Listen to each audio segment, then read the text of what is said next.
March 15, 2005. Sacred Heart Catholic Church in Millbrook, Pennsylvania. Sacristan Thomas Brennan pulled the heavy wooden panel behind the altar, searching for the missing chalice cover, the narrow S. His flashlight beams swept across forgotten religious artifacts and old vestments. Something white caught his attention. A small canvas bag, yellowed with age, tucked deep in the corner. Thomas reached for it, his fingers trembling as he felt the unusual weight and texture. The bag felt brittle, like old parchment. When he opened it, his breath caught in his throat. Bones. Small bones, clearly belonging to a child. A tiny skull, no bigger than his fist. Delicate finger bones scattered loose in the bag. Thomas dropped the flashlight, his hands shaking violently. The beam rolled across the floor, casting dancing shadows on the church walls. He had been sacristan at Sacred Heart for 23 years. He knew every inch of this building. This bag had been hidden here deliberately, placed where only someone with access to the sanctuary could find it. Thomas's mind raced back 13 years to April 1992. Little Rebecca Martinez had vanished during her cousin's baptism ceremony right here in this church. The 10-year-old girl had been wearing a white dress with blue ribbons. She had been playing near the altar with other children before the ceremony began. When the families gathered for photographs afterward, Rebecca was gone. The police had searched everywhere. They interviewed every person present that day, examined every corner of the church, questioned neighbors and family members. Father William O'Connor, the parish priest, had opened every door, every closet, every storage room. The search extended to the entire neighborhood, then the whole town. Rebecca Martinez had simply vanished without a trace. Thomas stared at the bones in his trembling hands. After 13 years, Rebecca had been here all along, hidden behind the altar where she had last been seen alive. Someone had killed this child and concealed her remains in the most sacred part of the church. He rewrapped the bones carefully in the deteriorated canvas bag. His hands moved automatically while his mind struggled to process the discovery. Who could have done this? Who had access to this restricted area? Who could have hidden a child's body in a church without being detected? Thomas walked to the sacristy and picked up the telephone. His fingers dialed the Millbrook Police Department with mechanical precision. Detective Sarah Coleman answered on the third ring. Detective Coleman speaking. This is Thomas Brennan at Sacred Heart Church. I need to report a discovery. I found human remains behind the altar. Child's bones. I believe they belong to Rebecca Martinez. Silence stretched across the phone line. Detective Coleman had worked the Martinez case 13 years ago as a rookie officer. The disappearance had haunted her throughout her career, becoming the one case she could never solve. Don't touch anything else, Mr. Brennan. Don't let anyone into the sanctuary. I'm sending a team immediately. We'll be there in 10 minutes. Thomas hung up and sat heavily in the old wooden chair beside the vestment cabinet. Rebecca Martinez had been someone's daughter, someone's granddaughter. The Martinez family had moved away from Millbrook 2 years after the disappearance, unable to bear the constant reminders and unanswered questions. Through the sacristy window, Thomas could see the parking lot where news vans would soon gather. This discovery would reopen wounds that had never properly healed. It would bring investigators back to Sacred Heart, back to question everyone who had been present that April day in 1992. Father O'Connor had retired 5 years ago and moved to Florida. The new priest, Father Michael Torres, knew nothing about the Martinez case. Thomas would need to explain everything, would need to relive that terrible day when a child had disappeared from their sanctuary. The sound of sirens grew louder outside. Thomas placed the bag of bones on the sacristy table and walked to unlock the main church doors. Detective Coleman's patrol car pulled into the parking lot, followed by the county coroner's van and 2 additional police vehicles. Detective Coleman approached the church entrance, her notebook already in hand. She looked older now, her brown hair streaked with gray, but her eyes held the same determination Thomas remembered from 13 years ago. "Show me exactly where you found them," she said without preamble. Thomas led her through the sanctuary to the space behind the altar. The flashlight still lay on the floor where he had dropped it. Detective Coleman examined the narrow hiding place with her own powerful flashlight, photographing every angle before allowing the coroner's team to enter. The bag was pushed all the way back in the corner, Thomas explained. I only found it because I was searching for a missing chalice cover. No one goes back there regularly. It could have remained hidden indefinitely. Dr. Patricia Wong, the county coroner, carefully examined the bones while still in the bag. Her preliminary assessment confirmed Thomas's suspicion. The remains belonged to a child approximately 10 years old. The bones showed no obvious signs of trauma, but a complete forensic examination would be necessary. "How long have these been here?" Detective Coleman asked Dr. Wong. "Based on the condition and the way they're contained, I'd estimate at least 10 to 15 years. The time frame matches the Martinez disappearance perfectly." Detective Coleman sealed off the entire sanctuary as a crime scene. Yellow tape stretched across the altar rail, transforming the sacred space into an active investigation site. She began photographing every detail, documenting the exact location and condition of the discovery. "Mr. Brennan, I need you to think carefully. Who has had access to this area over the past 13 years? Who could have placed these remains here without being observed?" Thomas considered the question seriously. "The priests, obviously. Myself and the previous sacristan, Henry Walsh, who died 4 years ago. The altar servers during Mass, but they're always supervised. Maintenance staff occasionally, but only when accompanied by myself or the priest." "What about during the baptism ceremony in 1992? Who else might have had access?" "The ceremony was conducted by Father O'Connor. I was present, along with Henry Walsh. Several altar servers assisted. The Martinez and Rodriguez families filled the first few pews. Other parishioners attended as well, probably 60 people total." Detective Coleman made detailed notes of every name Thomas could remember. The investigation was beginning again, 13 years after Rebecca Martinez had vanished. This time, they had physical evidence. This time, they knew Rebecca had never left the church alive. Reopening the case. Detective Coleman spread the original case files across her desk at Millbrook Police Station. 13 boxes of evidence, witness statements, and investigative reports filled half her office. The Martinez case file was thicker than most murder investigations, despite never having a body or definitive proof of death. Dr. Wong's preliminary forensic report arrived Tuesday morning. DNA testing confirmed the remains belonged to Rebecca Martinez, matching samples from her hairbrush and toothbrush that her parents had provided in 1992. The bones showed no signs of violence or trauma, suggesting Rebecca had died from causes that left no skeletal evidence. Coleman reviewed the original witness statements. Rebecca's mother, Maria Martinez, had last seen her daughter playing near the altar with her cousins before the baptism ceremony began. The children had been running between the pews, playing hide-and-seek while the adults prepared for the service. Father William O'Connor, now 78 and living in a retirement community in Fort Lauderdale, agreed to speak with Coleman by telephone. His memory of that April day remained surprisingly sharp. "Rebecca was an energetic child," Father O'Connor recalled. "She and her cousins were excited about the baptism. They kept asking questions about the ceremony, wanting to know what would happen to baby Sophia. Rebecca was particularly curious about the altar area." "Who else was helping with the ceremony that day?" Coleman asked. "Thomas Brennan was the sacristan, as always. Henry Walsh assisted with preparations. We had 3 altar servers, Michael Rodriguez, who was Rebecca's cousin, plus David Chen and Patrick Sullivan. All 3 boys were 12 or 13 years old." Coleman made notes of the names. Michael Rodriguez still lived in Millbrook, now working as a mechanic at Peterson's auto shop. David Chen had moved to California for college and never returned. Patrick Sullivan lived in Pittsburgh, working as an accountant. The original investigation had focused heavily on the possibility that Rebecca had wandered away from the church and been abducted by a stranger. Police had interviewed known sex offenders within a 50-mile radius.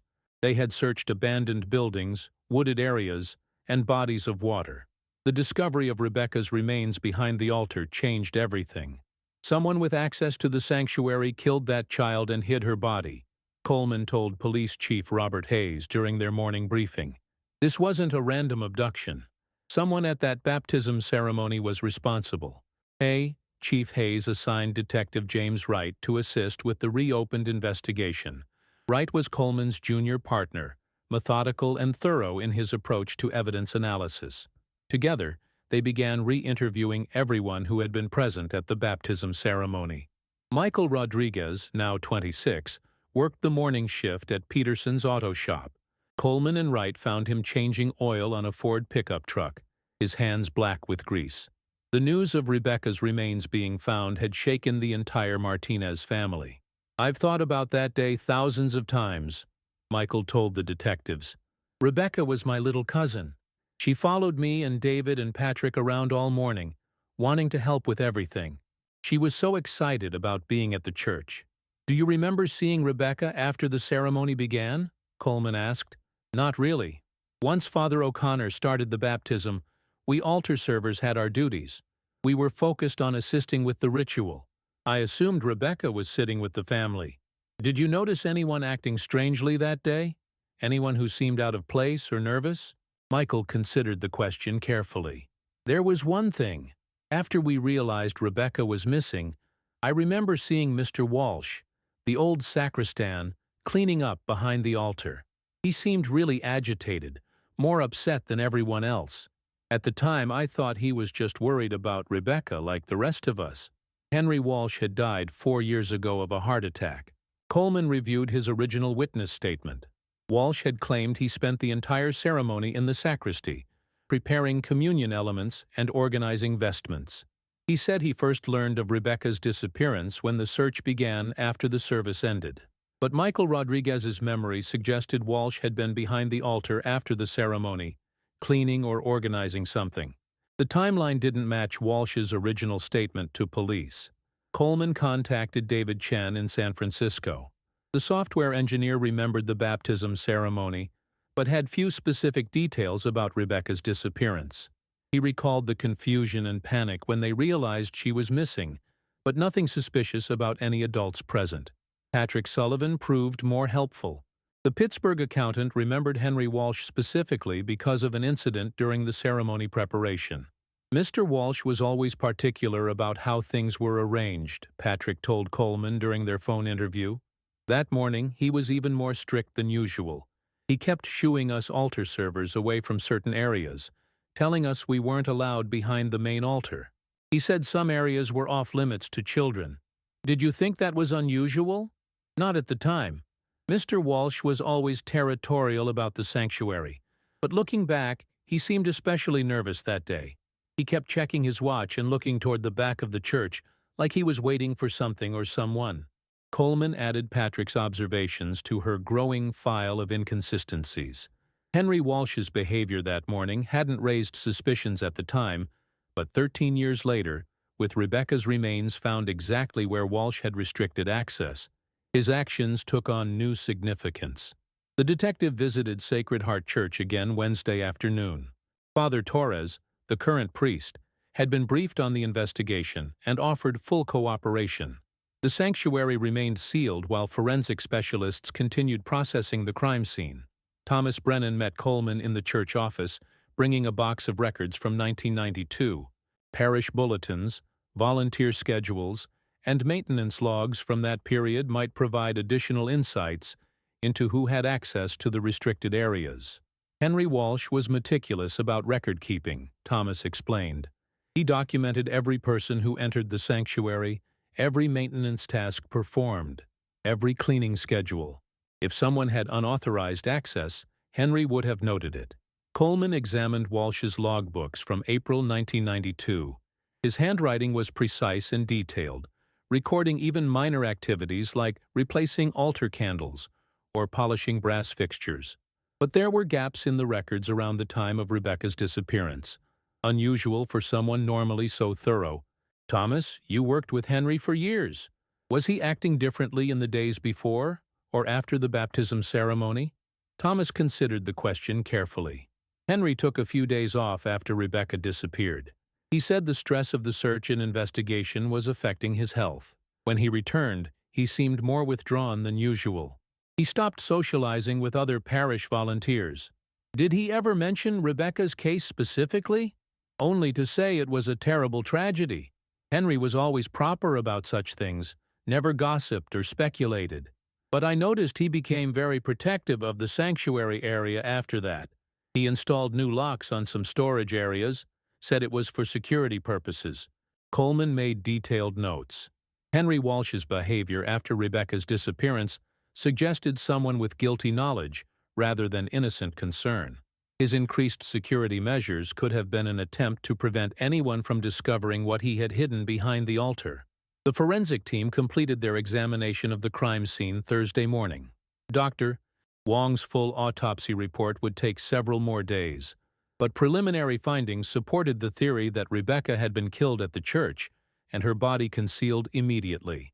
The remains were wrapped in canvas material that matches church furnishings from that era, Dr. Wong reported. The bones were carefully arranged and protected, suggesting someone with knowledge of preservation techniques. This wasn't a panic disposal. It was methodical and planned. Coleman studied the crime scene photographs. The hiding place behind the altar required intimate knowledge of the church's architecture. It was accessible only to someone with regular access to the sanctuary and detailed familiarity with its construction. Henry Walsh emerged as the primary suspect in Rebecca Martinez's murder. His access, his suspicious behavior, and his post-incident actions all pointed toward guilty involvement. But Walsh was dead, taking any confession or explanation with him to the grave. The investigation continued, but Coleman knew they were chasing a ghost. The killer had hidden his crime for 13 years and would never face justice for taking Rebecca's life. The Martinez family would finally have answers, but they would never have closure. Uncovering secrets. Coleman obtained a search warrant for Henry Walsh's former residence on Elm Street. The small two-bedroom house had been sold after his death, but the current owners, the Peterson family, granted permission to search the basement and attic for any items Walsh might have left behind. In the basement, Coleman discovered boxes of church-related materials Walsh had accumulated over 30 years as sacristan, religious books, ceremony programs, and hundreds of photographs from parish events filled wooden crates stored in the corner. Among these materials, Coleman found a locked metal file cabinet. Wright used bolt cutters to open the cabinet. Inside were personal documents, financial records, and a leather-bound journal Walsh had kept from 1985 through 1995. Coleman opened the journal to April 1992, the month Rebecca disappeared. Walsh's entries for early April detailed his preparations for Easter services and the upcoming baptism ceremony. His handwriting became increasingly erratic as the month progressed. The entry for April 12th, the day of Rebecca's disappearance, was brief and cryptic. The child asked too many questions, saw things she shouldn't have seen, had no choice. God will understand the necessity. Hidden where angels watch over her. Coleman photographed the journal entry and continued reading. Walsh's entries for the days following Rebecca's disappearance revealed increasing paranoia and guilt. He wrote about hearing voices, seeing Rebecca's face in church windows, and feeling watched by invisible observers. May 3, 1992. She visits me in dreams, asking why. I explain about preservation of sacred mysteries, about protecting the church's sanctity.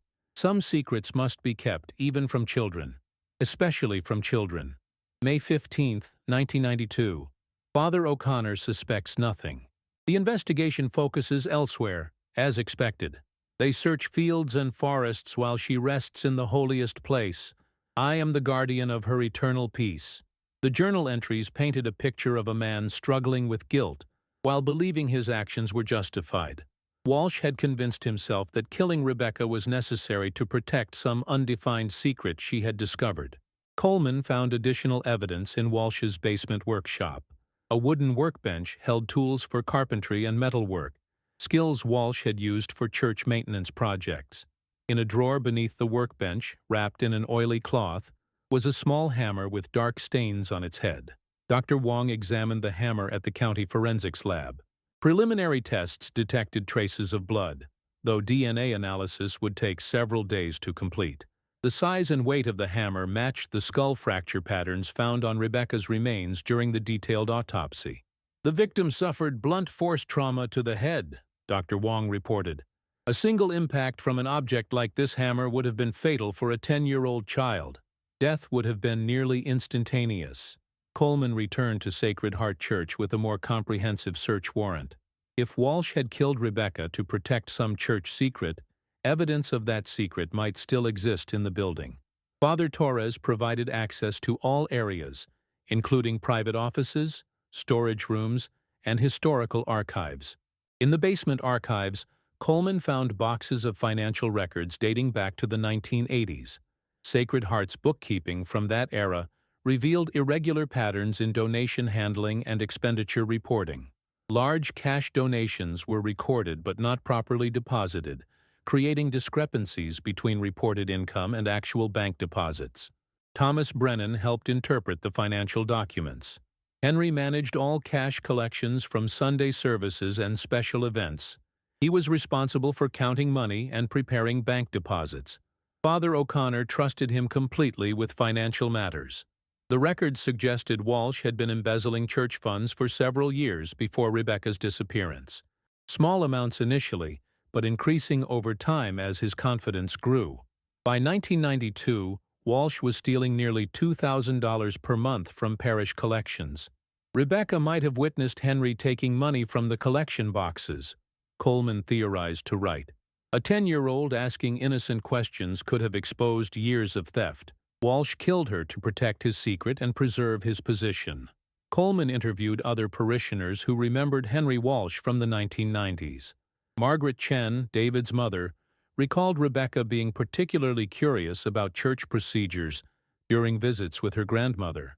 Rebecca loved exploring the church building, Margaret recalled. She would ask detailed questions about everything: why certain doors were locked, what was in different rooms, how money was collected and stored.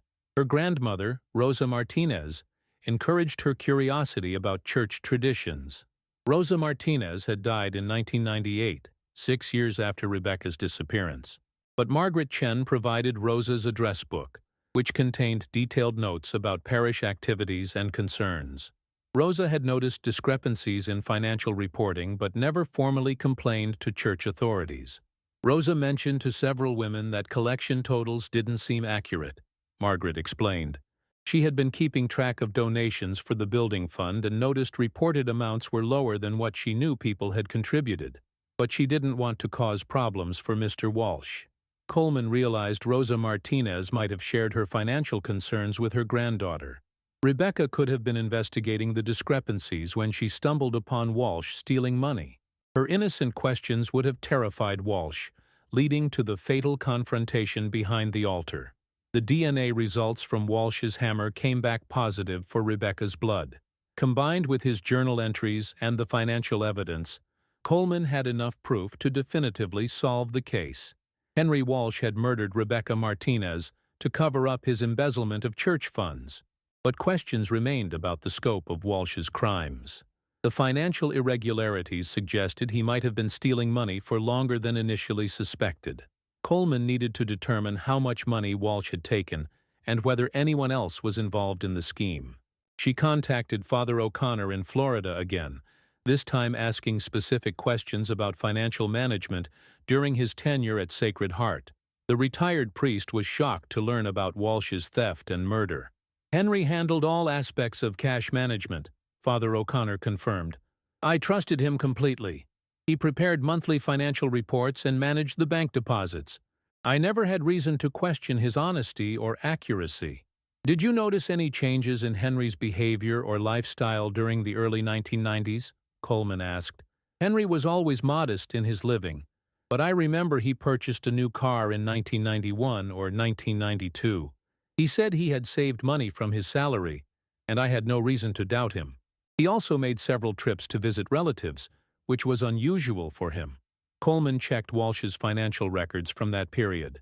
Bank statements showed regular large cash deposits that corresponded with the missing church funds. Walsh had used stolen money to improve his lifestyle while maintaining a facade of modest living. The investigation revealed Walsh had embezzled approximately $50,000 over 6 years. He had used the money for personal expenses, home improvements, and travel.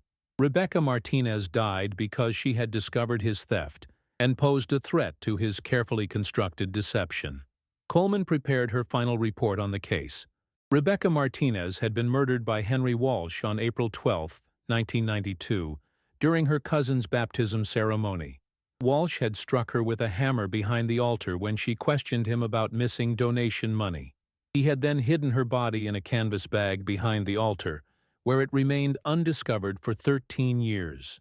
The case was officially closed, but Coleman knew the Martinez family deserved to hear the complete truth about their daughter's death. She prepared to contact Maria and Carlos Martinez in Texas, where they had moved after leaving Millbrook. After 13 years of wondering what had happened to Rebecca, they would finally have answers. Tragic, senseless answers about a child killed to protect a thief's secret. The Martinez family returns. Coleman reached Maria Martinez by telephone at her home in San Antonio. The conversation was one of the most difficult of her career. After 13 years of hoping Rebecca might still be alive somewhere, Maria learned her daughter had been murdered within hours of disappearing and had been hidden in the church all along. Maria's husband Carlos drove through the night to reach Millbrook by Thursday morning. They brought their son Miguel, who had been 8 when Rebecca disappeared and was now 21. The family had suffered tremendous guilt over the years, believing they had somehow failed to protect Rebecca. "We searched everywhere except the one place she never left," Maria said through tears during her interview with Coleman. "She was there the whole time, just a few feet from where I last saw her playing." Carlos Martinez demanded a complete explanation of how the investigation had missed Rebecca's body in 1992. Coleman had to admit the original search of the church had been less thorough than it should have been. The area behind the altar had been examined visually, but not physically searched with the intensity now standard for missing child cases. "Henry Walsh was present during the original search," Coleman explained. "He guided investigators through the church, pointing out areas to examine. He would have steered them away from his hiding place while appearing to be helpful and cooperative." Miguel Martinez, now an adult, remembered Henry Walsh from church services. "He was always stern with children, telling us to be quiet and respectful. Rebecca wasn't afraid of him like some kids were. She would ask him questions about church procedures and decorations." The family met with Father Torres at Sacred Heart to discuss funeral arrangements for Rebecca. The church offered to cover all expenses and provide a memorial service, acknowledging the tragedy that had occurred on church property. Father Torres had removed all locks from sanctuary areas, ensuring complete transparency in church operations. Thomas Brennan approached the Martinez family personally to express his condolences and guilt over not discovering Rebecca's remains sooner. "I should have searched that area more thoroughly over the years. If I had been more careful with maintenance inspections, Rebecca might have been found years ago." Maria Martinez embraced Thomas without blame. "You found her when God wanted her to be found. Rebecca can finally rest in peace now." Coleman continued investigating the extent of Henry Walsh's financial crimes. She discovered Walsh had established a secret bank account in a neighboring county, where he deposited stolen church funds. The account contained nearly $15,000 when Walsh died, money that rightfully belonged to Sacred Heart Parish. The church's current financial administrator, Patricia Williams, worked with Coleman to trace all of Walsh's financial activities. They discovered Walsh had manipulated donation records by reporting lower amounts than actually collected, pocketing the difference while maintaining plausible explanations for variations. "Henry was clever about his theft," Patricia explained. "He never took large amounts at once. He would skim a little from each collection, adjusting the reported totals to cover discrepancies. Over time, the small amounts accumulated into substantial theft." Coleman learned that Rosa Martinez, Rebecca's grandmother, had indeed shared her suspicions about financial irregularities with Rebecca during their conversations about church activities. Rosa had taught Rebecca to pay attention to details and ask questions about things that seemed inconsistent. Rosa was training Rebecca to be observant about church matters, Maria Martinez confirmed. She wanted Rebecca to understand how the parish operated and to develop a sense of responsibility toward the community. Rosa believed children should learn about money management and honesty. This information supported Coleman's theory about why Rebecca had questioned Walsh about the donation money. She had been following her grandmother's guidance to notice and investigate inconsistencies in church operations. Her innocent curiosity had unknowingly threatened Walsh's criminal scheme. The hammer found in Walsh's basement tested positive for Rebecca's DNA. Forensic analysis confirmed it was the weapon that killed her. Walsh's journal entries provided a detailed confession to the murder, though they revealed a man who had convinced himself his actions were justified. Coleman shared Walsh's journal writings with the Martinez family, allowing them to understand the killer's mindset. Walsh had written extensively about believing Rebecca posed a threat to the church's sanctity and his role as protector of sacred mysteries. He was completely delusional about his crimes, Coleman explained. Walsh convinced himself that stealing church money was acceptable and that killing Rebecca was necessary to protect the parish. His journal shows no real remorse, only justification for his actions. Dr. Wong completed her forensic examination of Rebecca's remains. The child had suffered a single devastating blow to the head that would have caused immediate death. There was no evidence of sexual assault or prolonged suffering. Rebecca had died quickly, likely without understanding what was happening to her. The medical examiner released Rebecca's remains to the Martinez family for burial. Sacred Heart Church provided a plot in the parish cemetery and arranged for a memorial service attended by hundreds of community members who remembered Rebecca and her family. Father Torres conducted the funeral mass, acknowledging the church's responsibility for the tragedy that had occurred on consecrated ground. He promised reforms in church financial management and background-checking procedures to prevent similar crimes in the future. During the service, Coleman noticed several elderly parishioners who remembered both Rebecca and Henry Walsh from 1992. After the ceremony, Margaret Chen approached Coleman with additional information about Walsh's behavior during the original investigation. Henry volunteered to coordinate search efforts in the church building, Margaret recalled. He insisted on being present whenever police examined any area. He claimed he knew the building better than anyone and wanted to ensure nothing was overlooked. This detail confirmed Coleman's understanding of how Walsh had concealed his crime. By positioning himself as the helpful expert during the investigation, he had controlled access to the area where he had hidden Rebecca's body. His cooperation had been a calculated deception to avoid detection. Coleman closed the official case file with a complete narrative of Rebecca Martinez's murder. Henry Walsh had killed the 10-year-old girl to prevent her from exposing his embezzlement of church funds.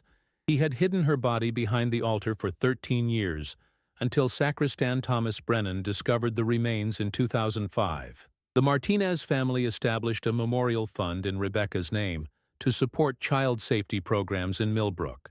They also worked with Sacred Heart Church to implement new security and transparency measures to prevent similar tragedies in the future. Coleman reflected on the case's resolution. Justice for Rebecca would never be complete because her killer had died without facing legal consequences. But the truth had finally emerged, providing the Martinez family with answers they had sought for 13 years. Rebecca Martinez could finally rest in peace, and her memory could inspire positive changes to protect other children. Institutional cover-up revealed. Coleman's investigation took an unexpected turn when Patricia Williams, Sacred Heart's current financial administrator, discovered additional irregularities in the church's historical records. While organizing Walsh's financial documents for the district attorney's office, Williams found evidence that Walsh's theft had been far more extensive than initially determined. Hidden in a false bottom of Walsh's old filing cabinet were photocopies of bank statements from multiple accounts Walsh had established using falsified church documentation. The accounts contained nearly $80,000 in stolen funds, significantly more than Coleman's initial estimate. Henry wasn't just skimming collection money, Williams explained during her meeting with Coleman.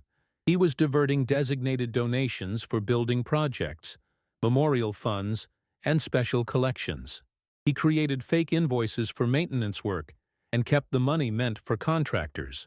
More disturbing was Williams' discovery of correspondence between Walsh and the Diocesan Finance Office dating from 1991 and 1992.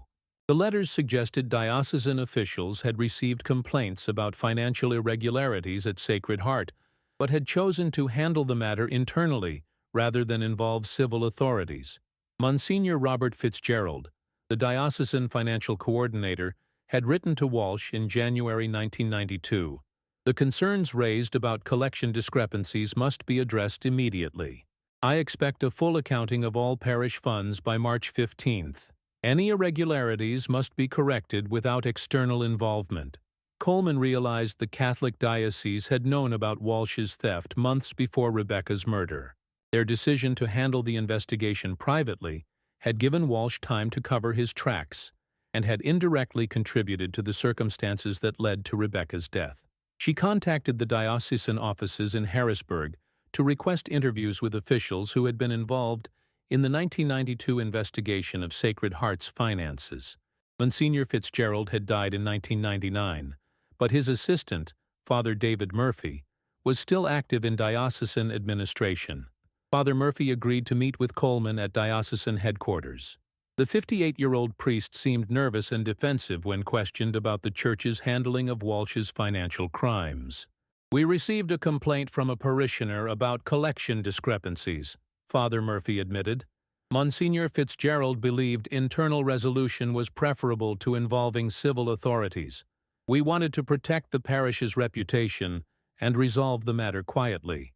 "Did you know Henry Walsh was stealing money from the church?" Coleman asked directly. Father Murphy hesitated before answering. "We suspected irregularities.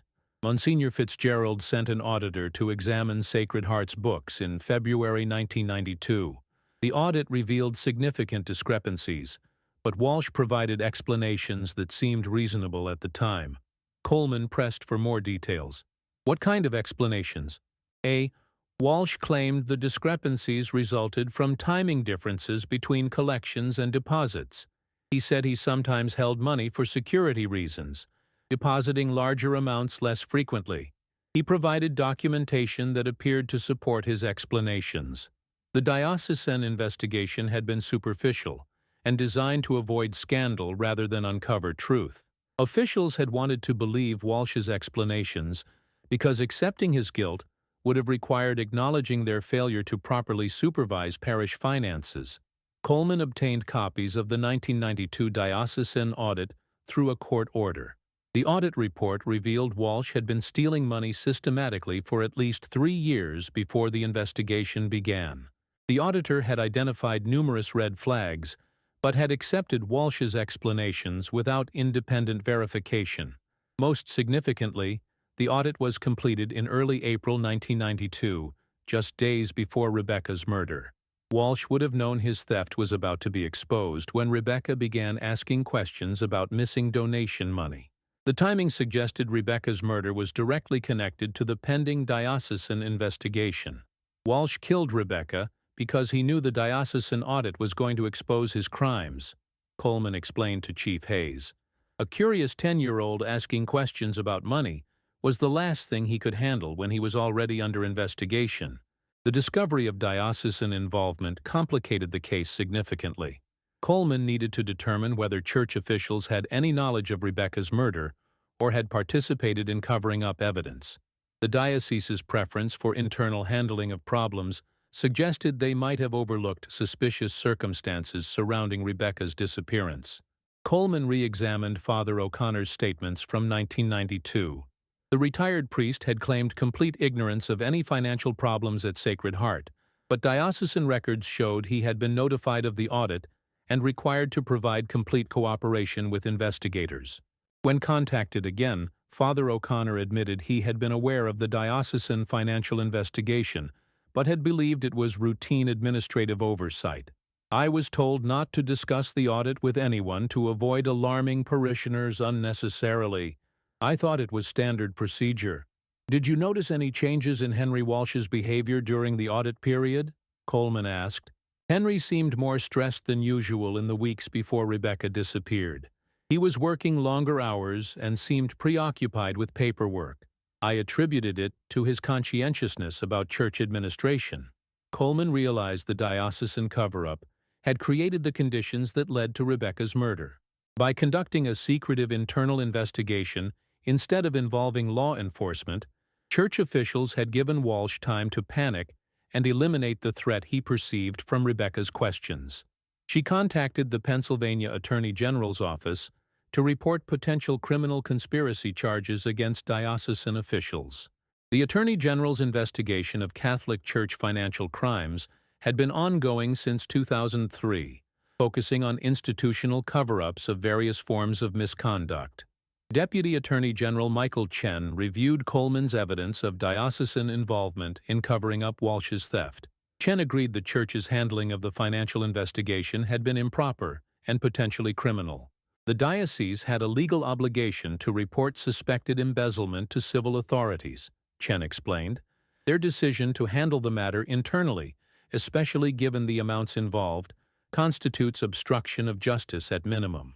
Chen's office initiated a grand jury investigation into diocesan financial oversight practices during the 1990s.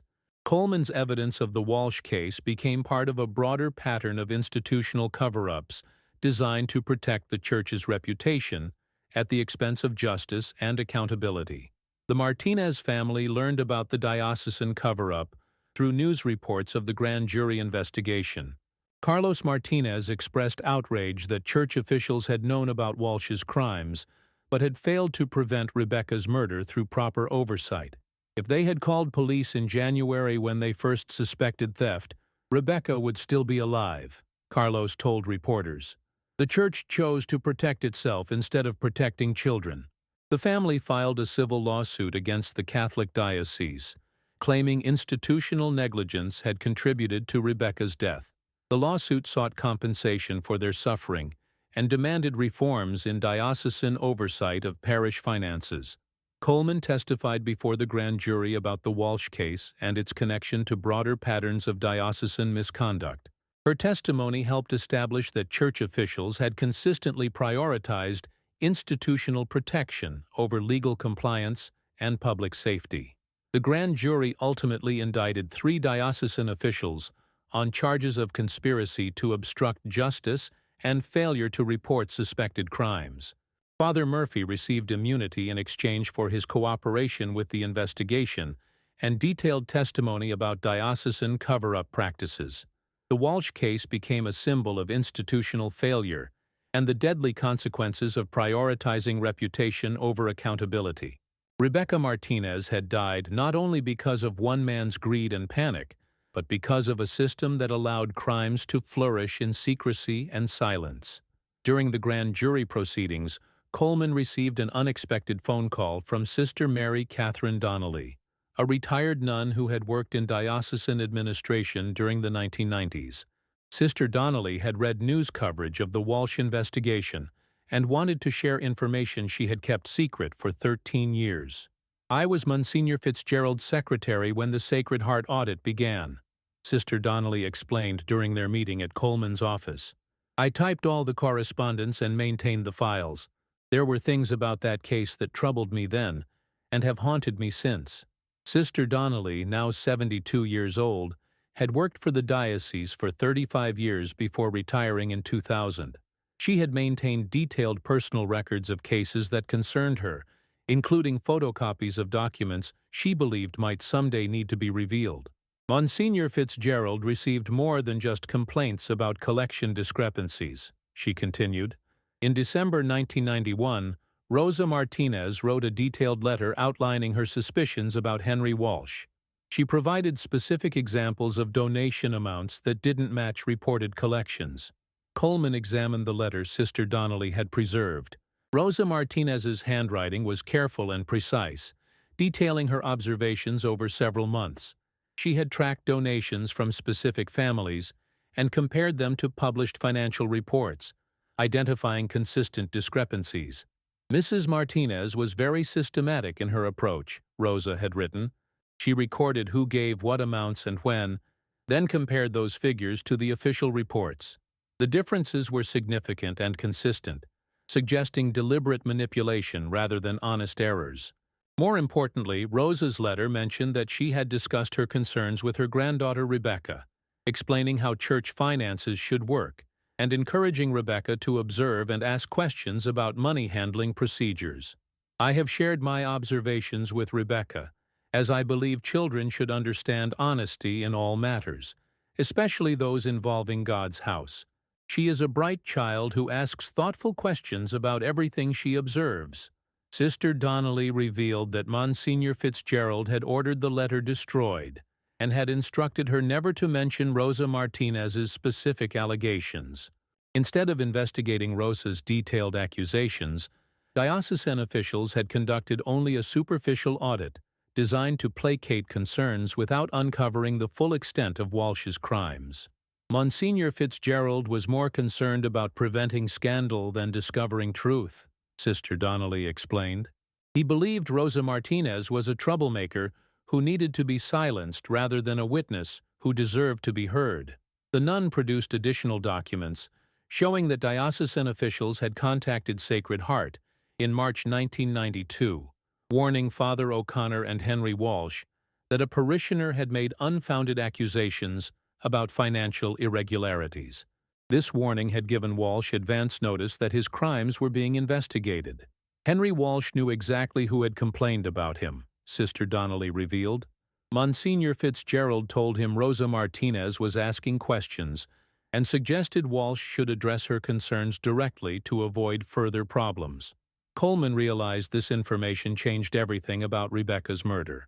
Walsh hadn't killed Rebecca simply because she asked questions about money. He had killed her because he knew her grandmother was the source of the diocesan investigation. Rebecca represented a direct threat to his freedom because of her family connection to the whistleblower. Sister Donnelly had more revelations about the diocese's handling of the case after Rebecca's disappearance. When news of the missing child reached diocesan offices, Monsignor Fitzgerald had specifically instructed Father O'Connor not to mention the ongoing financial investigation to police. The Monsignor was afraid that revealing the audit would make the church look suspicious in the child's disappearance, Sister Donnelly explained. He ordered Father O'Connor to cooperate fully with the missing person investigation while keeping the financial matters completely separate.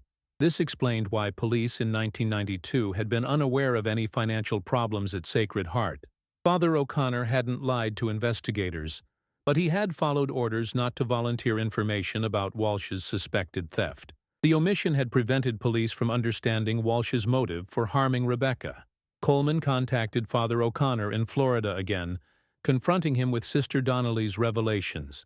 The retired priest broke down in tears, admitting he had suspected a connection between the financial investigation and Rebecca's disappearance, but had been ordered to remain silent. "I should have told police about the audit immediately," Father O'Connor confessed. "I knew Rosa Martinez had complained about Henry, and when her granddaughter disappeared, I wondered if there might be a connection. But Monsignor Fitzgerald insisted the two matters were unrelated and must be kept separate." 3. Sister Donnelly revealed that diocesan officials had destroyed most records related to the Sacred Heart financial investigation after Rebecca's disappearance was ruled a missing person case rather than a homicide. They had wanted to eliminate any paper trail that might connect church financial problems to the child's disappearance. "Monsignor Fitzgerald ordered me to shred all correspondence about the Sacred Heart audit," Sister Donnelly explained. "He said the investigation was complete and the records were no longer needed. I saved copies because I believed the truth might need to be revealed someday." The nuns' preserved documents provided the missing link between Walsh's financial crimes and Rebecca's murder. They proved diocesan officials had known about Rosa Martinez's specific allegations, had warned Walsh about the investigation, and had actively concealed information from police that might have solved Rebecca's disappearance immediately. Coleman shared Sister Donnelly's evidence with Deputy Attorney General Chen, who added obstruction of justice and conspiracy charges against additional diocesan officials. The cover-up extended beyond financial misconduct to include deliberate interference with a criminal investigation. The Martinez family's civil lawsuit against the diocese gained strength with Sister Donnelly's testimony. Their attorney, Robert Kim, argued that church officials had created the conditions that led directly to Rebecca's murder through their mishandling of Rosa Martinez's complaint. The diocese chose to protect a thief instead of investigating theft, Kim argued in court filings. They warned Henry Walsh that he was under suspicion, giving him time to panic and eliminate what he perceived as threats. Rebecca Martinez died because church officials prioritized institutional protection over child safety. Sister Donnelly's decision to come forward inspired other former church employees to reveal information they had kept secret for years. The diocesan investigation expanded to include dozens of cases where financial crimes had been covered up to protect the church's reputation. Coleman testified again before the grand jury, presenting Sister Donnelly's evidence and explaining how the diocesan cover-up had directly contributed to Rebecca's murder. The grand jury expanded its investigation to include conspiracy and obstruction charges against 5 additional church officials. The Walsh case became the centerpiece of a broader racketeering investigation into Catholic Church corruption in Pennsylvania. Federal prosecutors joined the case, arguing that the pattern of cover-ups constituted organized criminal activity designed to defraud both church members and government oversight agencies. Rebecca Martinez's murder had uncovered a network of institutional corruption that extended far beyond one parish's financial problems. Her death had been the tragic result of a system that prioritized secrecy and self-protection over truth and justice. Sister Donnelly continued cooperating with investigators, providing evidence of similar cover-ups in other parishes throughout the diocese. Her courage in breaking decades of silence helped expose the full extent of institutional misconduct that had flourished in secrecy. "I kept these records for 13 years because I believed someday the truth would need to be told," Sister Donnelly explained to reporters. Rebecca Martinez deserved justice, and her family deserved to know why she died. The church's silence made us all complicit in covering up her murder.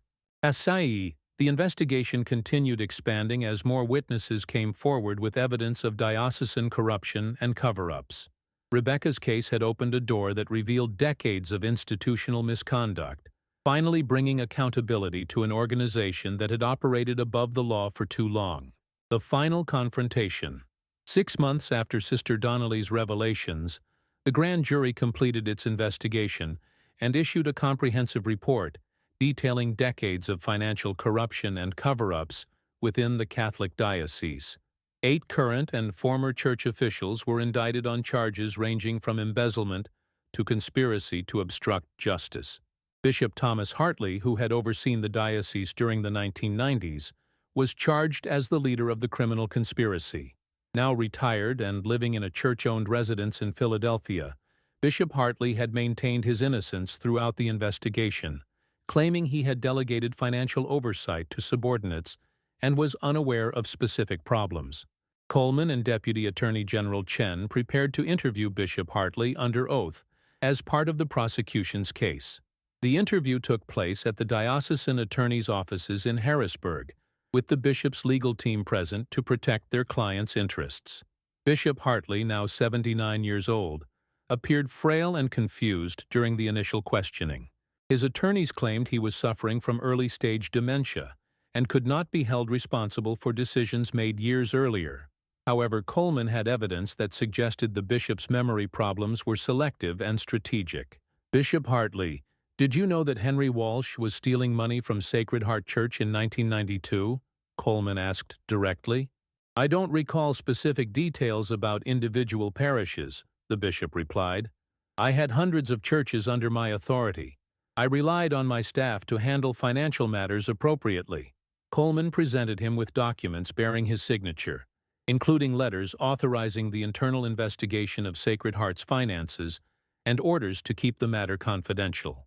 The bishop's handwriting was clear, and his instructions were specific, contradicting his claims of ignorance.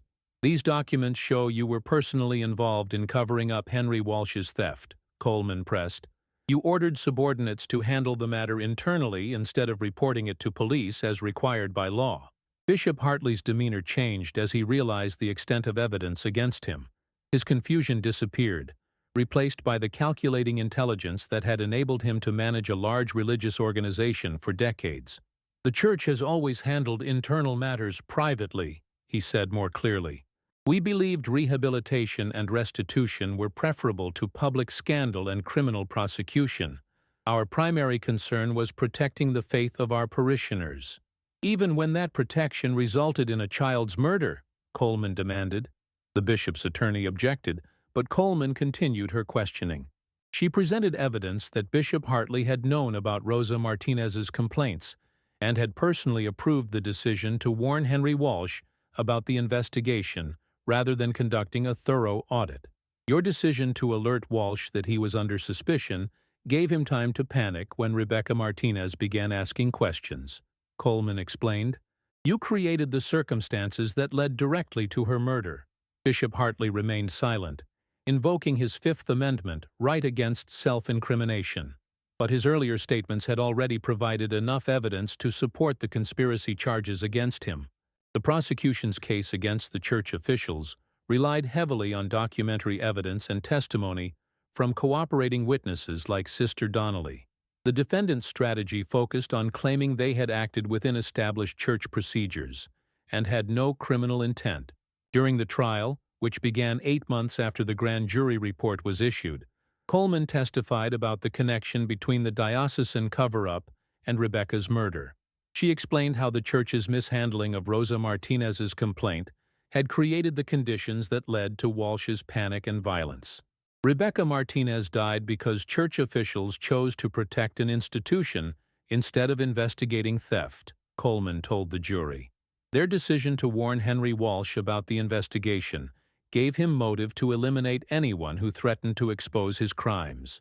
Defense attorneys argued that church officials had acted in good faith, according to established procedures for handling internal disputes. They claimed the defendants could not have foreseen that their administrative decisions would lead to violence. Father Murphy, who had received immunity for his cooperation, testified about the diocese's culture of secrecy and self-protection. His testimony revealed that covering up problems to protect the church's reputation was standard operating procedure, not an isolated incident. We were taught that the church's mission was too important to be damaged by scandal, Father Murphy explained to the jury. Individual problems were handled quietly to preserve faith in the institution. We never considered that our secrecy might enable further crimes. The Martinez family attended every day of the trial, finally seeing church officials held accountable for their role in Rebecca's death. Maria Martinez testified about the impact of losing her daughter and learning that her death could have been prevented through proper church oversight. Rebecca died because these men cared more about their reputation than about children's safety, Maria told the jury through tears. They had the power to stop Henry Walsh, but chose to protect him instead of protecting my daughter. The trial lasted 6 weeks, with extensive testimony about the diocese's financial oversight failures and pattern of covering up misconduct. The jury deliberated for 3 days before returning guilty verdicts against 5 of the 8 defendants, including Bishop Hartley. Bishop Hartley was convicted of conspiracy to obstruct justice and sentenced to 4 years in federal prison. At his age and health condition, the sentence was effectively a life term. He showed no emotion as the verdict was read, maintaining his belief that he had acted appropriately to protect the church. The other convicted officials received sentences ranging from 18 months to 3 years. All were permanently barred from holding positions of authority within religious organizations and were required to pay substantial restitution to the diocese and affected parishes. The Catholic diocese agreed to pay $23 million to settle the civil lawsuit filed by the Martinez family. The settlement included provisions for enhanced financial oversight and mandatory reporting of suspected crimes to civil authorities. Father Torres, who had been appointed to lead Sacred Heart after the scandal broke, implemented comprehensive reforms in parish administration. All financial activities were now subject to independent oversight, and multiple parishioners were involved in counting and depositing collections. We failed Rebecca Martinez and her family, Father Torres acknowledged during a special memorial service. We must ensure that such failures never happen again by choosing transparency over secrecy and accountability over protection. Coleman reflected on the case's resolution as she filed the final reports. Rebecca Martinez's murder had exposed decades of institutional corruption and had led to meaningful reforms in church oversight, but no amount of justice could restore a life lost to greed and institutional cowardice. The Sacristan Thomas Brennan, whose discovery of Rebecca's remains had initiated the investigation, continued serving Sacred Heart Church under the new transparency requirements. He often visited Rebecca's grave in the parish cemetery, maintaining the flowers planted by her family. Rebecca finally found peace, Thomas told Coleman during their final meeting. Her death brought truth to light and prevented other children from suffering the same fate. She served God's purpose even in her tragedy. The Walsh case became a landmark in prosecuting institutional cover-ups of criminal activity. Legal scholars studied the case as an example of how organizational secrecy could enable and conceal serious crimes, leading to reform legislation in multiple states. Rebecca Martinez had been dead for 13 years when her remains were discovered, but her story had finally achieved justice. The 10-year-old girl's innocent questions about church finances had ultimately exposed a network of corruption that had operated in darkness for decades. Justice served the convictions of Bishop Hartley, and 4 other diocesan officials sent shockwaves through the Catholic Church hierarchy nationwide. Cardinal Francis McKenna, who oversaw multiple dioceses in Pennsylvania, announced comprehensive reforms in financial oversight and mandatory reporting procedures to prevent similar scandals. Coleman received commendations from the Pennsylvania Attorney General and the FBI for her thorough investigation of institutional corruption. The Walsh case had become a model for investigating religious organization cover-ups and had led to similar prosecutions in other states. Dr. Wong completed her final forensic report on Rebecca's remains, providing the Martinez family with detailed information about their daughter's death. The medical examiner confirmed that Rebecca had died quickly from the head trauma, without suffering or awareness of what was happening to her. Rebecca felt no pain, Dr. Wong assured the family during their private meeting. The injury was instantaneous and fatal. She would not have been conscious or aware after the initial impact. This information provided some comfort to Maria and Carlos Martinez, who had spent 13 years imagining their daughter's suffering. Knowing that Rebecca's death had been quick helped them begin the healing process they had been unable to complete without answers. The Martinez family used part of their settlement money to establish the Rebecca Martinez Foundation, which provided funding for child safety programs and financial transparency training for religious organizations.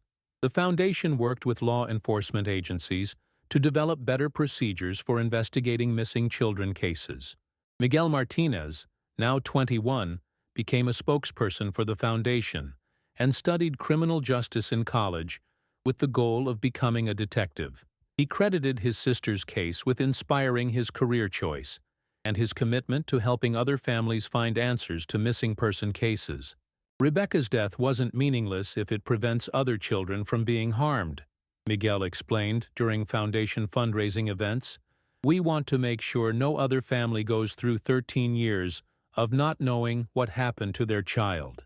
Sacred Heart Church installed a memorial garden in Rebecca's honor, with a bench where visitors could sit and remember her life. The garden featured flowers that bloomed throughout the year, ensuring that Rebecca's memory remained visible to the parish community in all seasons.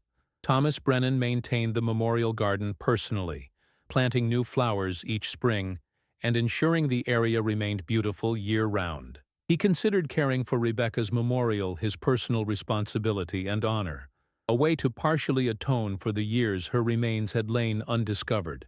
Rebecca watches over this church now, Thomas often told visitors to the memorial garden.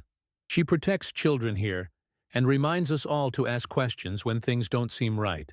Father Torres implemented additional child protection measures at Sacred Heart, including mandatory background checks for all volunteers and new policies requiring multiple adults to supervise any activities involving children.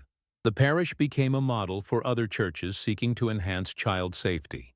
Coleman received a promotion to detective lieutenant based on her exemplary work on the Walsh case.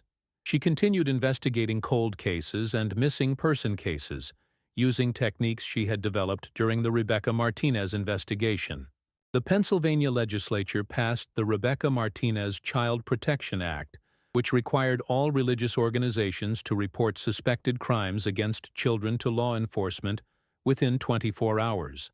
The law also mandated external auditing of religious organization finances and prohibited internal investigations of serious misconduct allegations. Bishop Hartley's appeal of his conviction was denied by federal courts. He died in federal prison 18 months into his sentence, taking with him any additional secrets about diocesan corruption during his tenure. His death marked the end of an era of unchecked church authority in Pennsylvania. Sister Donnelly became a national advocate for transparency in religious organizations. She testified before congressional committees about the need for oversight of religious institutions and worked with prosecutors in other states to expose similar cover-up schemes. Silence enables evil to flourish, Sister Donnelly told audiences at reform conferences. Rebecca Martinez died because too many people chose silence over truth. We must never let institutional loyalty override our obligation to protect children. The other priests and church officials convicted in the case served their sentences and were released with permanent restrictions on their activities involving children or financial management. Several left religious service entirely, unable to find positions within Reformed church structures. Henry Walsh's financial crimes were fully documented through the investigation, revealing he had stolen over $100,000 from Sacred Heart Parish over 8 years. The diocese recovered approximately $60,000 from his estate and secret accounts, which was returned to the parish for community programs. Rosa Martinez was posthumously honored by the diocese for her courage in reporting suspected financial misconduct, despite knowing her complaints would be unwelcome. A scholarship fund in her name provided financial assistance to children from low-income families seeking religious education. Coleman often visited Rebecca's grave in the Sacred Heart Cemetery, especially on the anniversary of the child's disappearance and murder. She brought flowers and spoke quietly to Rebecca about the justice that had been achieved through her case. "Your questions saved other children, Rebecca," Coleman said during one of these visits. "Your courage in asking about things that seemed wrong led to changes that will protect kids for generations to come." The Walsh case files were archived as a permanent record of the investigation and prosecution. Legal scholars and law enforcement professionals studied the case as an example of thorough investigation techniques and effective prosecution of institutional cover-ups. Father O'Connor, who had moved to Florida after retiring, returned to Pennsylvania to testify during the penalty phase of the trials. He expressed deep remorse for his role in keeping the financial investigation secret from police and pledged to spend his remaining years advocating for church transparency. "I failed Rebecca and her family by following orders instead of following my conscience," Father O'Connor told the court. "No child should die because adults prioritize institutional loyalty over moral obligation." The Pennsylvania Attorney General's office created a special unit for investigating religious organization misconduct, using expertise gained from the Walsh case. The unit successfully prosecuted dozens of similar cases over the following years, holding religious leaders accountable for criminal behavior and cover-ups. Rebecca Martinez's story became required reading in criminal justice programs nationwide. Her case demonstrated how institutional corruption could enable individual criminal behavior, and how thorough investigation could expose networks of misconduct that had operated in secrecy for decades. The 10-year-old girl who had asked innocent questions about church finances had ultimately transformed religious oversight and child protection procedures throughout the United States. Her death had been tragic and senseless, but her legacy lived on in the reforms and protections her case had inspired. Lasting impact and reform. 5 years after the trial concluded, the impact of the Rebecca Martinez case continued to resonate throughout religious institutions and law enforcement agencies nationwide. The case had become a landmark example of how institutional cover-ups could enable and conceal serious crimes, leading to comprehensive reforms in oversight and accountability. The Catholic Church in Pennsylvania implemented the most extensive transparency measures in its history. Every parish was required to undergo annual independent financial audits, with results published for parishioner review. All suspected criminal activity had to be reported to civil authorities immediately, with no exceptions for internal handling. Cardinal McKenna established the Office of Transparency and Accountability, staffed by lay professionals rather than clergy, to oversee compliance with new reporting requirements. The office investigated all allegations of misconduct and ensured proper coordination with law enforcement agencies. The Rebecca Martinez case taught us that secrecy breeds corruption and endangers innocent lives, Cardinal McKenna explained during the office's dedication ceremony. We choose transparency over tradition, accountability over authority. No institutional interest justifies the risk of another child's death. Other religious denominations adopted similar reforms, recognizing that the problems exposed in the Catholic Church existed across faith traditions. Protestant denominations, Jewish congregations, and Islamic organizations all implemented enhanced financial oversight and mandatory reporting procedures. Coleman, now detective lieutenant, created a specialized training program for law enforcement officers investigating crimes within religious organizations. The program, called the Rebecca Martinez Protocol, taught investigators how to recognize signs of institutional cover-ups and how to penetrate organizational secrecy. Religious organizations often have cultures of deference to authority that can complicate investigations, Coleman explained to training participants. Officers need to understand these dynamics and be persistent in pursuing truth regardless of institutional pressure or reputation. The training program was adopted by police departments in 12 states and became a standard component of detective education curricula. Coleman traveled nationwide to present the program, sharing lessons learned from the Walsh investigation with thousands of law enforcement professionals.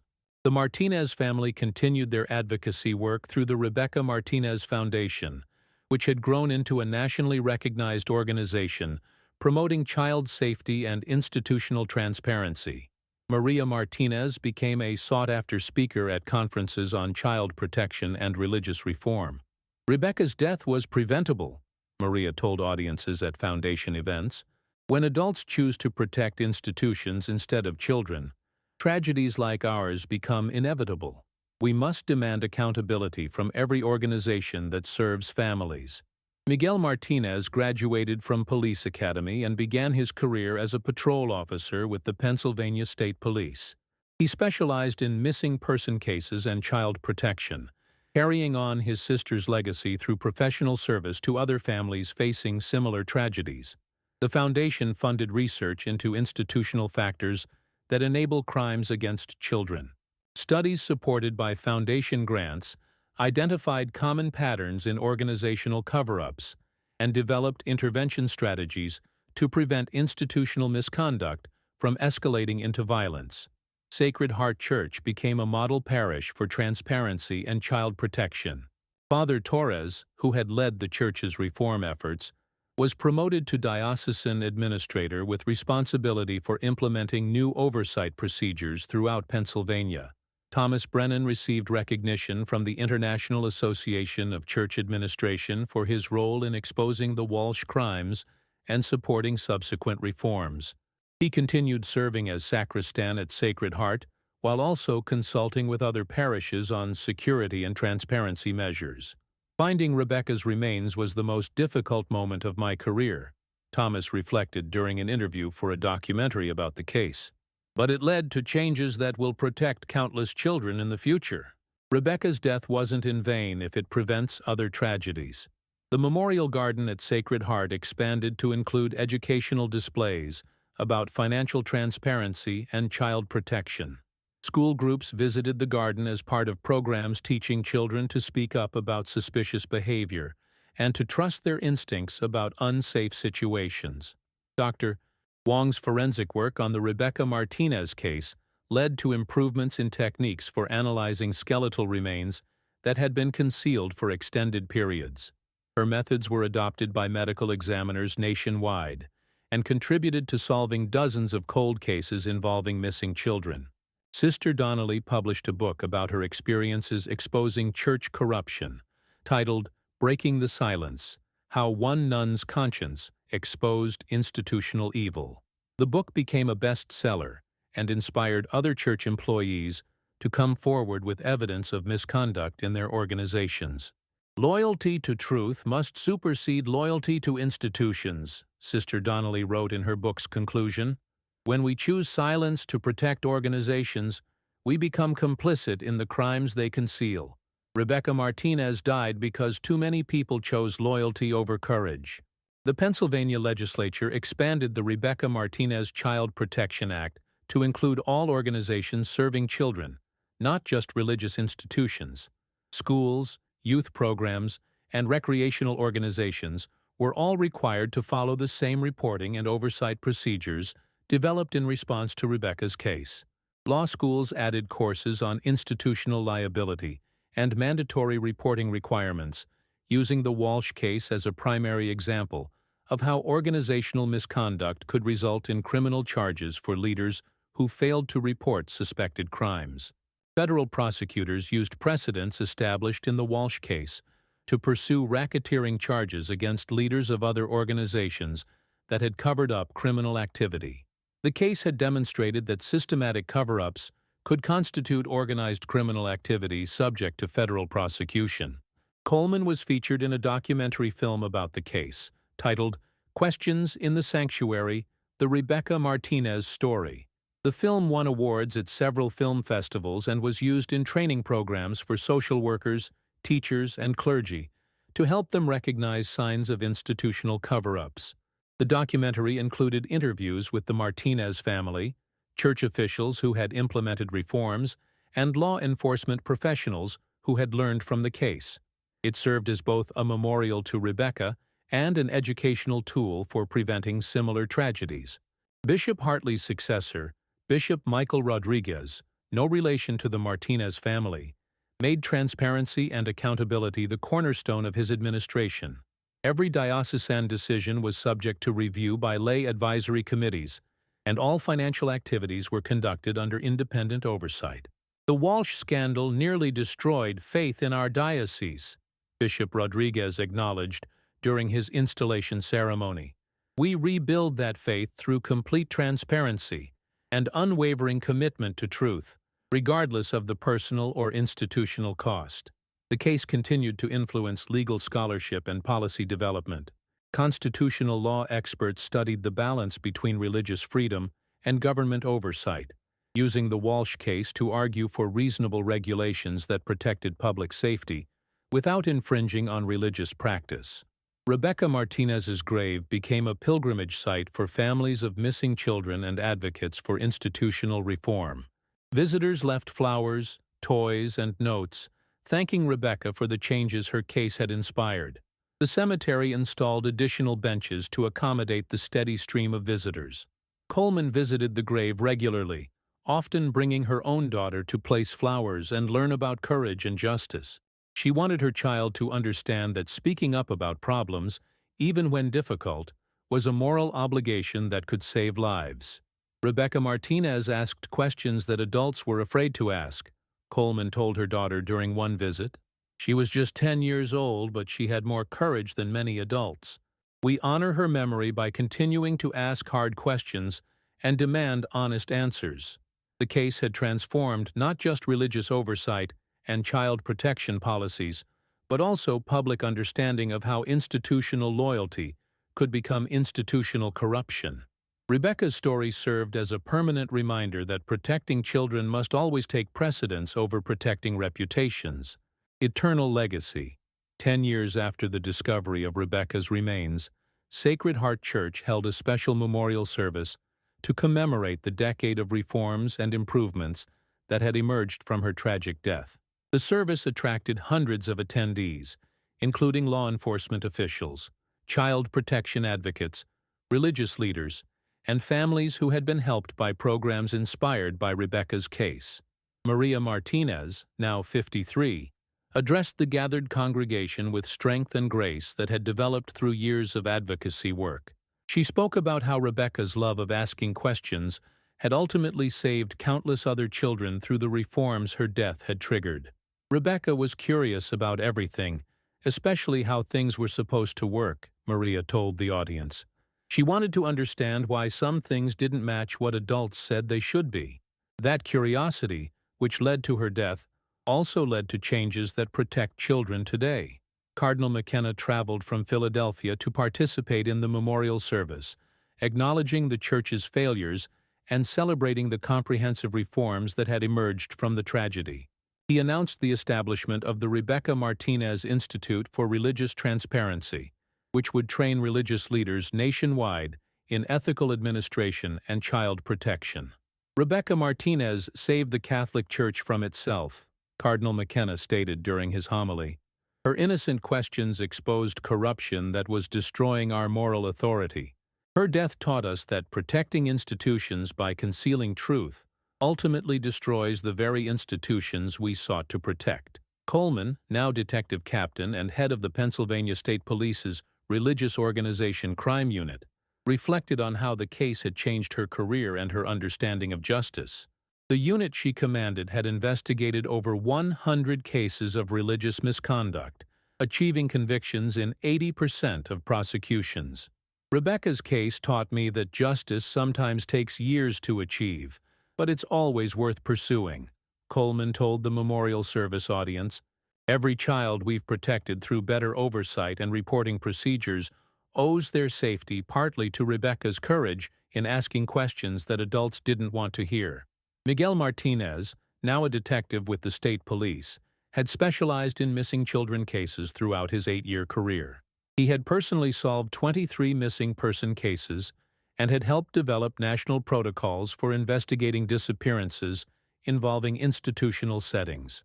My sister taught me that children's voices matter, even when they're asking uncomfortable questions, Miguel said during the memorial service. Every case I work, I remember Rebecca's curiosity and determination to understand truth. She guides my work every day. Thomas Brennan, now in his 70s, but still serving as sacristan at Sacred Heart, maintained Rebecca's memorial garden with devotion that had never wavered. The garden had expanded to include a small chapel where visitors could pray and reflect on the importance of protecting children and seeking truth. Rebecca has been my constant companion for 15 years, Thomas told the memorial service attendees. She reminds me daily that our first obligation is always to protect the innocent, regardless of personal cost or institutional loyalty. Father Torres had been elevated to bishop and now oversaw implementation of transparency measures throughout the Pennsylvania dioceses. Under his leadership, the Church had achieved the highest ratings for financial accountability and child protection among religious organizations nationwide. Rebecca Martinez transformed our understanding of what it means to serve God faithfully, Bishop Torres preached during the memorial service. True faith requires courage to confront uncomfortable truths and protect the vulnerable, even when that protection challenges established authority. Sister Donnelly, now 82 and using a wheelchair, attended the memorial service as an honored guest. Her courage in preserving and revealing documents that exposed diocesan corruption had inspired a generation of religious workers to prioritize truth over institutional loyalty. Rebecca's questions opened the door to truth that had been locked away for decades, Sister Donnelly told the congregation. She showed us that children often see what adults choose to ignore. We honor her memory by continuing to listen to voices that challenge comfortable assumptions. The Rebecca Martinez Foundation had grown into a national organization with chapters in 37 states. The foundation's programs had directly helped over 5,000 families navigate missing person cases and had trained more than 50,000 professionals in child protection and institutional oversight. Dr. Wong, now Chief Medical Examiner for Pennsylvania, had used techniques developed during Rebecca's case to solve 63 cold cases involving missing children. Her forensic innovations had been adopted internationally and had contributed to criminal justice reforms in 12 countries. Rebecca's case challenged us to develop better methods for analyzing evidence that had been hidden for years, Dr. Wong explained to the memorial service audience. Every technical advancement we made while investigating her death has helped other families find answers and achieve justice. The Pennsylvania legislature expanded the Rebecca Martinez Child Protection Act again, creating the most comprehensive mandatory reporting requirements in the United States. The law had been copied by 14 other states and had influenced federal legislation protecting children in institutional settings. Governor Patricia Chen proclaimed April 12th as Rebecca Martinez Day in Pennsylvania, encouraging schools and organizations to conduct educational programs about child protection and the importance of speaking up about suspicious behavior. The annual observance had spread to other states and was being considered for national adoption.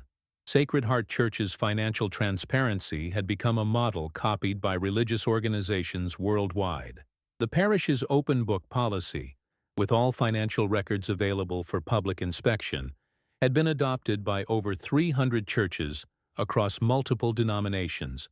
The church's child protection measures had also been widely copied. The requirement for multiple adult supervision of all children's activities, comprehensive background checks for all volunteers, and mandatory reporting training for staff and volunteers had become standard practice in progressive religious organizations.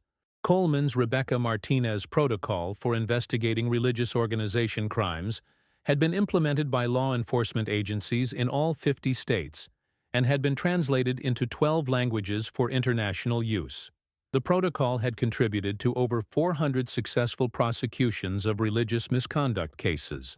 The International Association of Police Chiefs awarded Coleman their highest honor for innovative law enforcement practices, specifically recognizing her work developing techniques for investigating institutional cover-ups.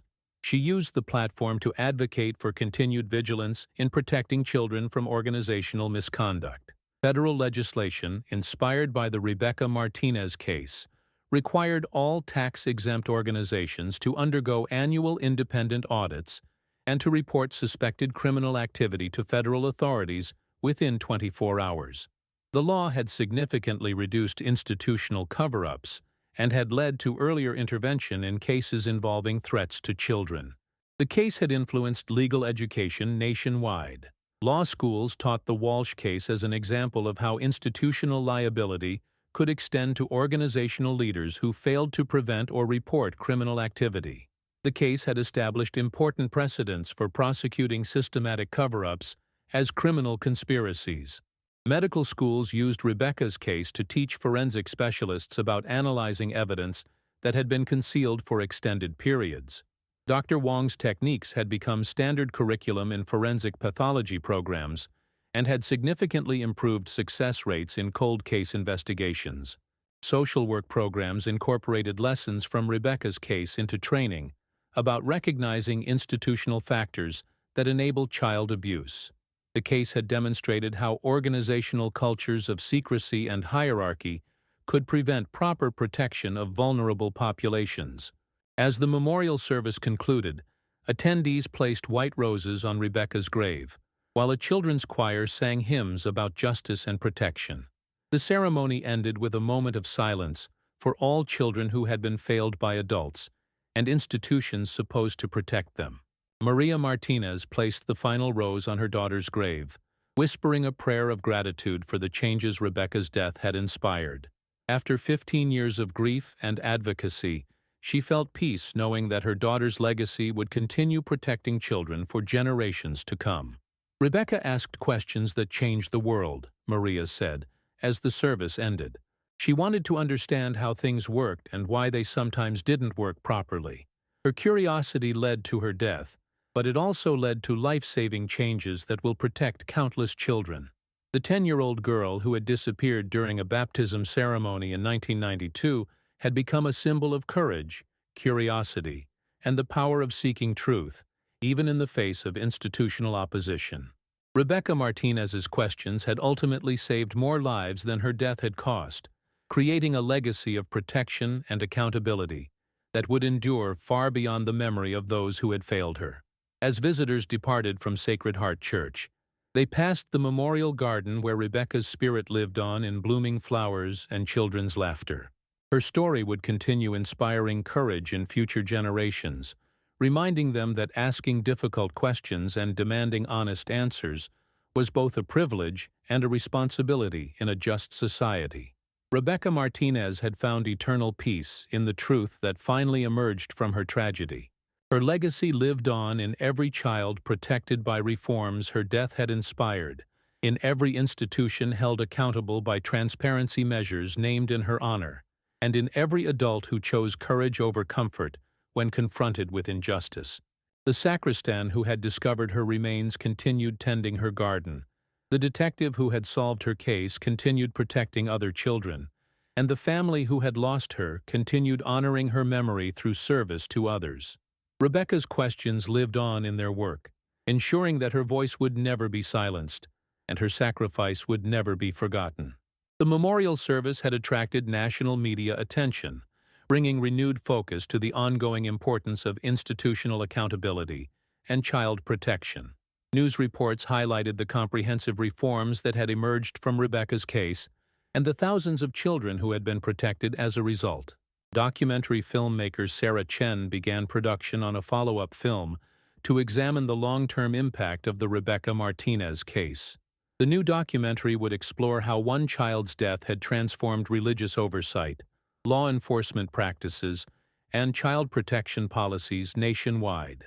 Rebecca's story demonstrates how tragedy can be transformed into positive change when people have the courage to seek truth and demand accountability, Chen explained during pre-production interviews.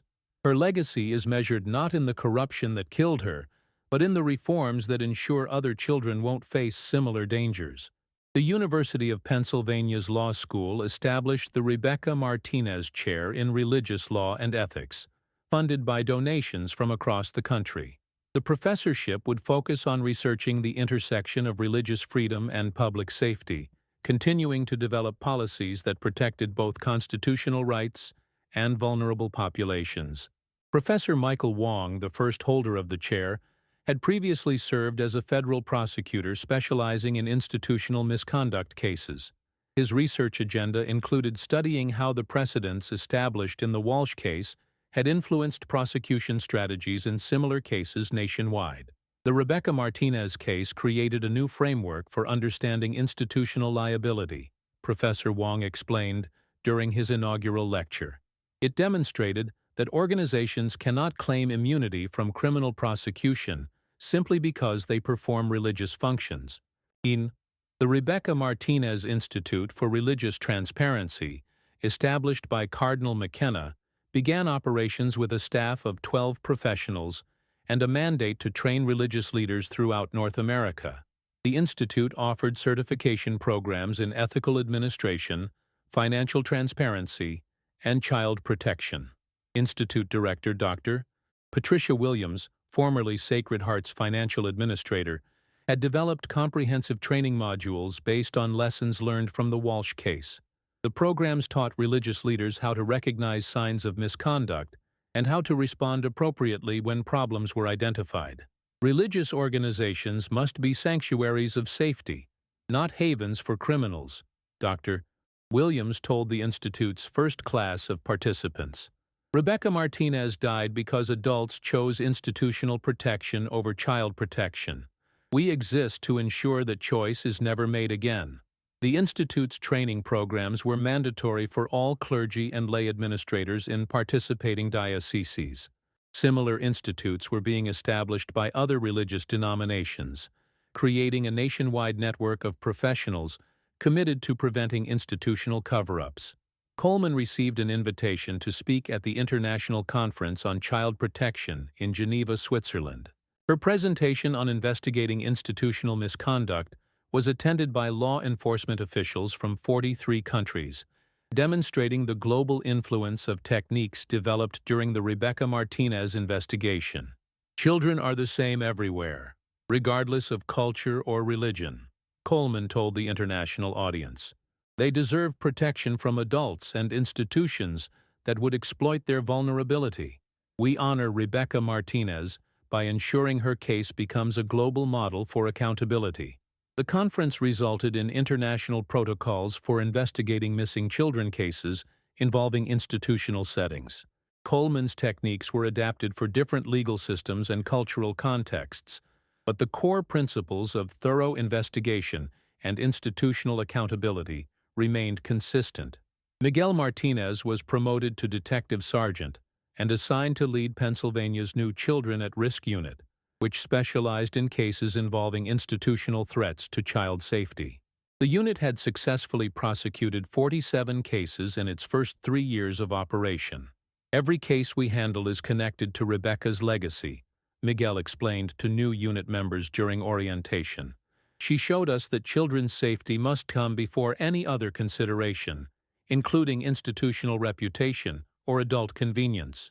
The unit's success had led to similar specialized units being created in other states.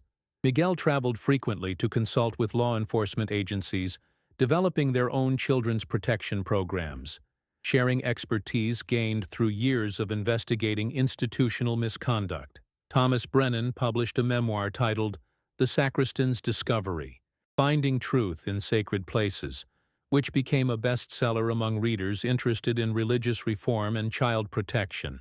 The book detailed his 15 years of caring for Rebecca's memorial and supporting her family's advocacy efforts. Rebecca taught me that being a faithful servant means protecting the innocent above all else, Thomas wrote in his book's conclusion. Tending her garden has been my greatest privilege and my most important ministry. Proceeds from Thomas's book supported the Rebecca Martinez Foundation's work with other families of missing children. His story inspired many religious workers to speak up about problems in their own organizations, leading to the discovery and prevention of additional cases of misconduct. The foundation expanded its services to include legal advocacy for families navigating complex missing person cases. Foundation attorneys had successfully represented families in 23 civil lawsuits against institutions that had failed to protect children. Foundation President Maria Martinez was nominated for a Presidential Medal of Freedom for her advocacy work, becoming the first parent of a murder victim to receive such recognition for transforming tragedy into social reform. The nomination highlighted her decade of work creating safer environments for children. Rebecca's death broke our family's heart, but our advocacy work has helped heal thousands of other hearts, Maria said upon learning of the nomination. We cannot bring Rebecca back, but we can ensure her death was not meaningless. The Medal of Freedom ceremony at the White House brought national attention to child protection issues and institutional accountability. President Williams praised Maria's courage in transforming personal tragedy into public service that had protected countless children. Sacred Heart Church completed construction of the Rebecca Martinez Center for Child Safety, which served as headquarters for multiple child protection organizations and training programs. The center included classroom facilities, research libraries, and memorial spaces honoring children who had been failed by institutional systems. Bishop Torres dedicated the center during a ceremony attended by child protection advocates from throughout North America. The dedication included the unveiling of a bronze statue of Rebecca, depicting her as a curious child asking questions and holding an open book. Rebecca's questions opened books that had been closed for too long, Bishop Torres said during the dedication ceremony. This center ensures those books remain open forever, protecting future generations through transparency and accountability. The center housed the National Database of Religious Misconduct Cases, which tracked patterns of institutional cover-ups and helped law enforcement agencies identify organizations at risk for similar problems. The database had contributed to preventing estimated dozens of additional cases through early intervention. Dr. Wong retired from her position as chief medical examiner, but continued consulting on cold cases involving missing children. Her techniques had been instrumental in solving over 200 historical cases, bringing closure to families who had waited decades for answers. Rebecca's case taught me that forensic science serves not just justice but healing, Dr. Wong reflected during her retirement ceremony. Every family deserves to know what happened to their missing child, regardless of how much time has passed. Her retirement was marked by the establishment of the Wong-Martinez Forensic Laboratory, which specialized in analyzing evidence from historical missing person cases. The laboratory processed evidence from cold cases nationwide, using techniques pioneered during the Rebecca Martinez investigation. Sister Donnelly passed away peacefully at age 85, surrounded by family and colleagues who had been inspired by her courage in exposing church corruption. Her funeral was attended by hundreds of people whose lives had been touched by her decision to preserve evidence of institutional misconduct. Sister Donnelly saved Rebecca's memory from being lost forever, Cardinal McKenna said during her funeral homily. She showed us that true faith requires courage to confront uncomfortable truths, even when that courage challenges powerful institutions. Sister Donnelly's personal papers were donated to the Rebecca Martinez Institute, where they served as historical documentation of how institutional cover-ups operated and how they could be exposed through careful documentation and moral courage. The Rebecca Martinez Child Protection Act was expanded for the fourth time, now covering all organizations that serve children in any capacity.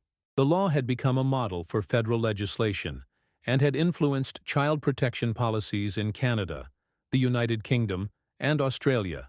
Governor Chen signed the expanded legislation in a ceremony at Sacred Heart Church, standing beside Rebecca's memorial garden as she committed Pennsylvania to continued leadership in protecting children from institutional misconduct.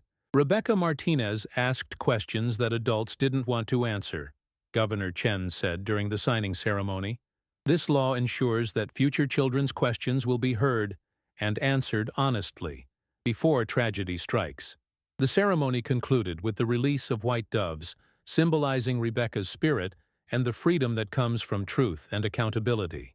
Each dove carried a small ribbon with the name of a child who had been protected through reforms inspired by Rebecca's case.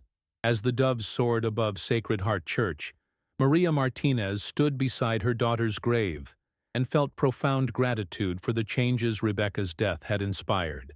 Thousands of children were safer because of reforms named in Rebecca's honor, and countless more would be protected by the continuing legacy of her curious questions. "You changed the world, mi amor," Maria whispered to her daughter's memory. "Your questions saved so many other children. You are our eternal guardian angel." The memorial garden continued to bloom around Rebecca's grave, tended by volunteers who had been inspired by her story. Children often visited the garden with their parents, learning about the importance of asking questions and speaking up about problems they observed. Thomas Brennan, now in his final years of service as sacristan, continued his daily care of the memorial garden. He often spoke to visitors about Rebecca's legacy and the importance of protecting children through institutional transparency and accountability. "Rebecca watches over every child who enters this church," Thomas told visitors during his final months of service. "She reminds us that our first duty is always to protect the innocent, regardless of personal or institutional cost." The Rebecca Martinez story had become required reading in schools throughout Pennsylvania and was being adopted by educational systems in other states.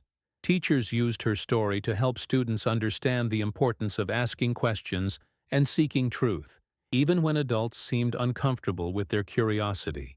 Coleman's daughter, now a teenager, had grown up hearing Rebecca's story and had decided to pursue a career in child advocacy law. She visited Rebecca's grave regularly, often bringing school projects about justice and institutional reform to share with Rebecca's memory. "Rebecca inspires me to ask hard questions and demand honest answers," Coleman's daughter wrote in a school essay about heroes. "She shows me that children's voices matter and that speaking up can save lives." The essay won a statewide competition and was read at the annual Rebecca Martinez Day commemoration, bringing Rebecca's message to a new generation of young people who would carry her legacy forward into the future. Sacred Heart Church installed a time capsule in the memorial garden, containing letters from children who had learned about Rebecca's story and wanted to share how her courage had inspired them to speak up about problems in their own lives. The time capsule would be opened in 2055, 50 years after Rebecca's remains were discovered, allowing future generations to understand how one child's questions had transformed child protection and institutional accountability throughout the 21st century.